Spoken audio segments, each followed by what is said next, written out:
وعلى سيدنا ومولانا محمد وعلى آله وصحبه وسلم। محترم हाज़रीन, আল্লাহ রব্বুল ইজ্জতে আপনারে আমারে শ্রেষ্ঠ নবীর শ্রেষ্ঠ উম্মত হিসাবে দুনিয়ায় জমিনে সৃষ্টি করছেন। এর কারণে আমরা যে আসন্ন শুভ বরাত, তো محترم हाज़रीन, এই শুভ বরাতের রাত্রে আল্লাহ তাবারাকা ওয়া তাআলা অসংখ্য অগণিত মানুষ মাফ করিয়া দিবা। তাই বলিয়া এই রাত বড় রহমতের রাত, এই রাত বড় বরকতের রাত। এই রাত আপনি আমি ইবাদত বندگی করতাম, কেননা নবী করিম সাল্লাল্লাহু আলাইহি ওয়াসাল্লাম ফরমায়, যদি কোনো মানুষ গুনাহ থেকে বাঁচতে চায় তাহলে নবীজি ফরমাইতরা এই রাতে ইবাদত বندگی করো।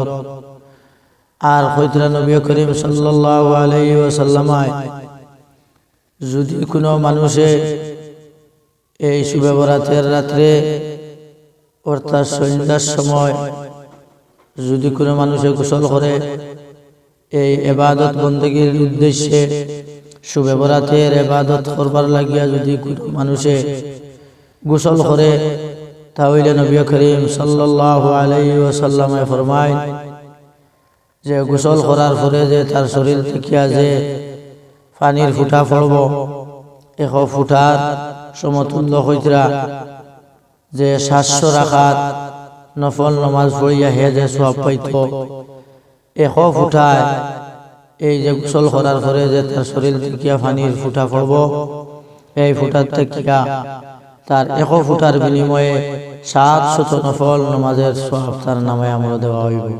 তাই মুহতারাম হাজিরিন, আমরা সবে চেষ্টা করতাম এই রাত্রি ইবাদত বندگی করার লাগিয়া গোসল করিয়া আপনি আমি ইবাদত বندگی করতাম। আল্লাহ তাবারাকা ওয়া তাআলা আপনারে আমারে তৌফিক দিতা।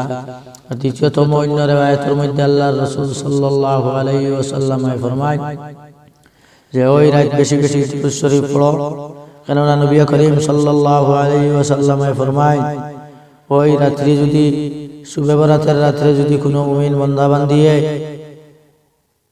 আল্লাহর রাসূল সাল্লাল্লাহু আলাইহি ওয়াসাল্লামের উপরে দুরূদ শরীফ পড়ে, যদি 100 মর্তবা এই রাত্রে দুরূদ শরীফ পড়ে, তে সেই বান্দার লাগিয়া কাল কিয়ামতের ময়দানে নবী করিম সাল্লাল্লাহু আলাইহি ওয়াসাল্লাম সুপারিশ করব। তাই মুহতারাম হাজিরিন, আমরা সমস্ত বেশি বেশি করে দুরূদ শরীফ পড়িবার তৌফিক দান করুক আল্লাহুম্মা আমিন।